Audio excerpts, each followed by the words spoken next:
In my hostel, there's a room in the corner numbered 209 on second floor, which is locked for long time and never opened. Some our seniors told that there was a one boy living in that room who loved one girl in his class, but he couldn't share his feelings to her. And one day his roommate proposed his crush and became her boyfriend. The boy was hurt. After some time, he couldn't control his feelings and told her that he loves her, but girl said, "Now it's too late. Sorry for that." Then after some time, that boy started becoming depressed and stressed. He started smoking. One day he couldn't control himself and hung himself on the fan. He leaves a suicide note in his locker. It was written on the note that "I can't live without you, that girl." After some time of this incident, weird events started to happening in Hostel. It seems as if there was a door knocking loudly at night. Sometimes it seemed that the door was colliding. Then his roommate started listening to the voice of the boy who lived in that room. He left the room because he was so scared and also complained to the rector. Sir locked that room and warned the students that not to open. Once our seniors tried to open that room, but they couldn't open it.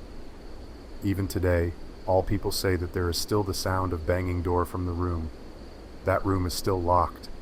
No one goes to that room side at night.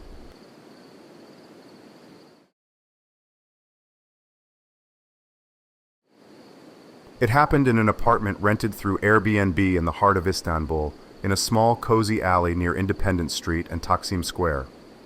One day in August 2020, in a small but cozy apartment rented by us in the heart of Istanbul, the alarm clock on the phone suddenly rings shrilly, and a prophecy opens our eyes with our son, a note in the form of a running line. "You need to leave. The time is less than a week." It read, "What can happen here? Probably nonsense." We waved it off. However, on the designated day and hour, an incredible extravaganza of creepy and eerie nightmares begins, and we are in complete trance and shock, just petrified by the horror that is happening. We sit in the apartment afraid to even move. The owner of the apartment we rented suddenly calls us and informs us that he is asking us to be quiet, very quiet, because this quarter of Istanbul was taken over by a group of human traffickers. And then someone starts not just knocking, but directly shaking the door for several minutes, aggressively shouting something in a language we do not understand. And only after a while do we begin to realize that this whole incredible performance, worthy of Hollywood, was planned by an invisible being. And then, when we realized that in fact nothing was happening at all, it became funny to us that we were very scared over nothing.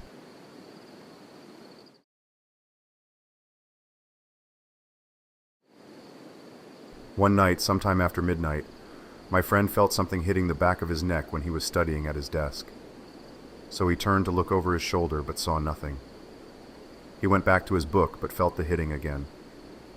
This continued to happen every night at the same time at the same place. It affected his sleep. One day he bumped into an old janitor who'd been working at the university for years. Seeing him so tired, the janitor jokingly asked, "Didn't sleep last night?" So the student told the old man about the hitting he felt in his room. The old janitor told the student to move out of that room immediately, refusing to explain when the student asked him why. Apparently, years ago, a girl hanged herself in that room sometime after midnight. The hitting that the student felt was quite possibly the girl's feet hitting the back of his neck because her body swung slightly when she committed suicide. Whenever I closed the lights and go to the bed, I'd always hear voices like someone wearing my slippers and walking in my room. One day, while studying at night, I heard someone tapping nail inside wall. It was coming from the roof. I thought maybe some work is going on the terrace.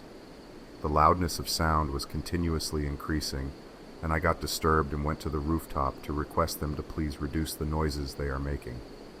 When I went there, I saw no one, and maybe the workers have gone. Back to my room, I sat on the chair to study, and the noises began again. One night, when Mom was with me in Hostel due to my sickness, I had to go to hospital and wasted a lot of time. So to compensate, I studied until 12:30 at night. I and my mom slept after 1 a.m.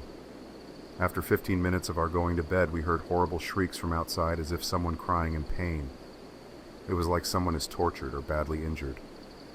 They continued all night, but to my horror, no one on my floor had heard anything like it. As I was about to sleep, someone pulled my blanket, and I heard someone breathing heavily at corner of the bed. I removed the blanket to see who it was, but I saw nothing but air and darkness. The breathing sounds continued, and I was so scared that instead of running outside, I covered myself with blanket and pillow on my face.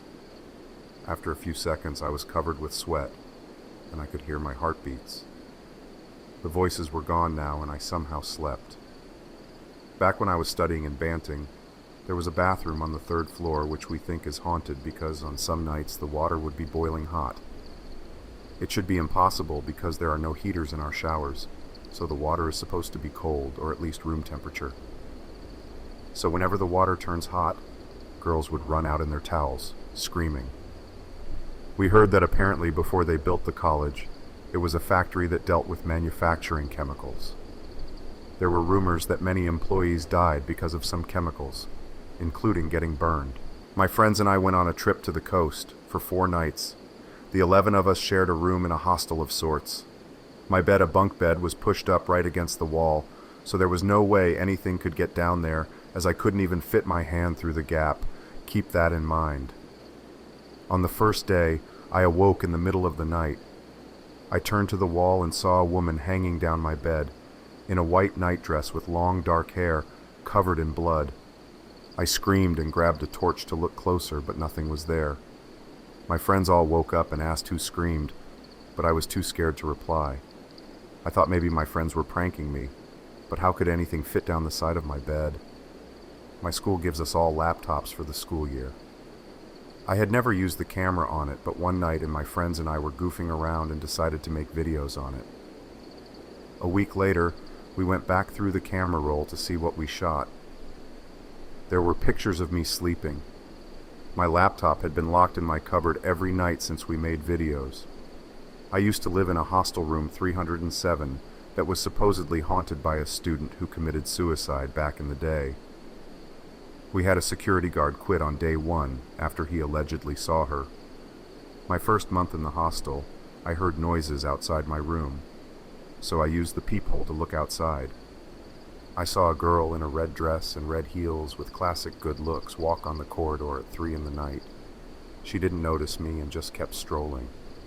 I was relieved that she didn't acknowledge me at all until she stared back at me through the peephole, dead in the eyes, and said, "Knock, knock." My hostel's warden used to live with us with his family. One night, his 6-year-old went to bed with a slight fever, but passed away the next morning. After her funeral, my roommate and I decided to look after their pet cat. So we went to their house, and my friend decided to look in their bedroom. She was going behind the curtains when she felt something brushing her foot. She thought that the cat might be around, and so she started calling her name, which is when she felt like someone slapped her in the foot. She looked around, and there was nothing.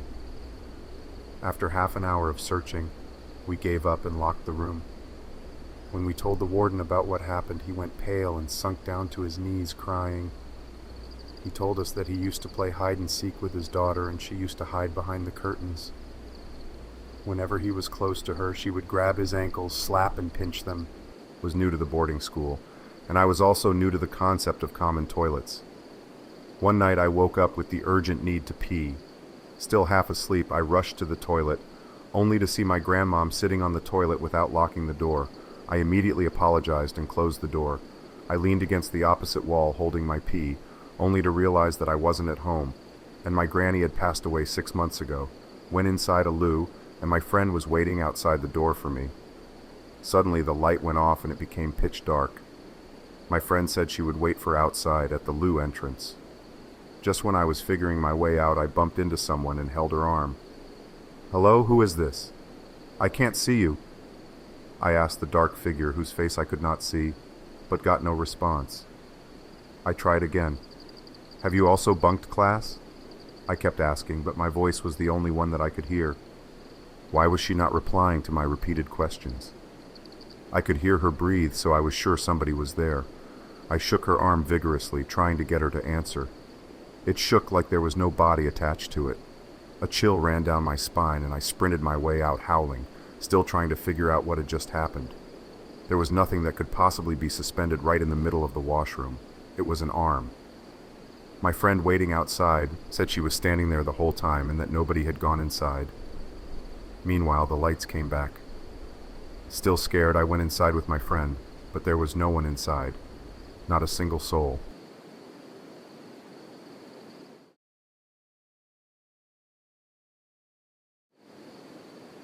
So it was around May, June 2019. My father was out of station for some business-related work. So only me, my mother, and my little sister, 6 years, were home. It was around evening when I was with my mom in the kitchen, chit-chatting with her while she was making food. Let me give you a view of our kitchen.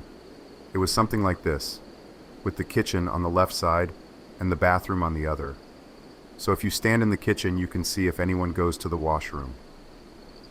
My mother was facing towards the wall and I was standing.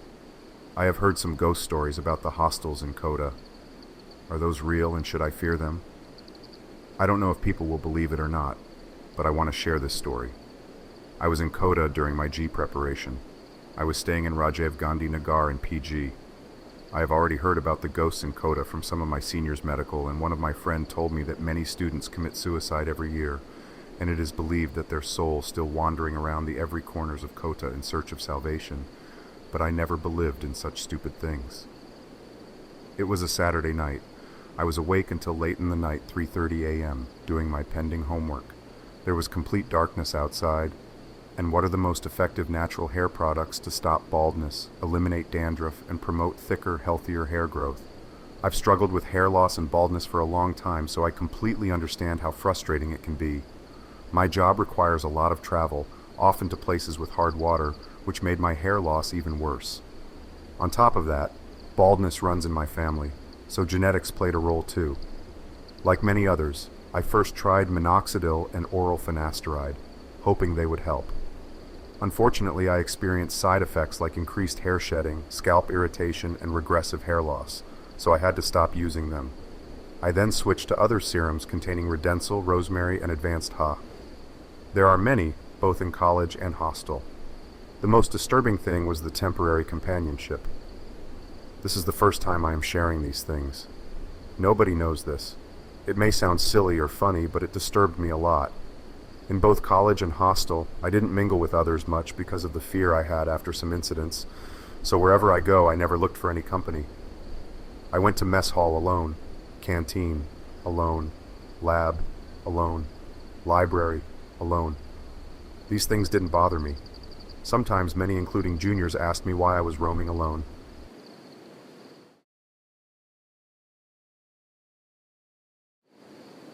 One fateful long weekend, while most students journeyed home, I, along with a select few, remained behind. As the clock struck 3 a.m., I ventured into the dimly lit corridor, seeking solace in the solitude to download movies using the hostel's Wi-Fi. With only 2 bulbs casting feeble light, the atmosphere was tinged with an unshakable unease. Suddenly, a haunting cry pierced the silence, echoing from the direction of the restroom. Heart pounding, I cautiously approached the source, only to find a black cat whose mournful wails echoed eerily like a newborn's cry. Though shaken, I brushed off the encounter, eager to return to the safety of my room. However, as I lay in bed, a suffocating weight descended upon me, rendering me paralyzed. Through slitted eyes, I watched in terror as a blinding light pierced the darkness, accompanied by an overwhelming sense of dread. Desperately, I attempted to invoke prayers, my voice faltering in the face of unspeakable fear. With a final desperate effort, I managed to utter the name of a Hindu deity, breaking free from the oppressive grip that held me captive. Gasping for breath, I surveyed the room, finding no trace of the haunting presence that had plagued me. Convinced it was merely a nightmare, I drifted into an uneasy sleep. However, upon awakening, a chilling realization greeted me. The door to my room stood ajar, a silent testament to the lingering echoes of that harrowing night. Despite having closed it securely the night before, it now hung open, a chilling reminder of the inexplicable events that had transpired. Years have passed since that fateful encounter, yet the memory of the hostel's haunting lingers still, a testament to the inexplicable mysteries that dwell within its walls. And as I reflect upon that night, I cannot help but wonder what other secrets lie hidden in the shadows, waiting to be uncovered.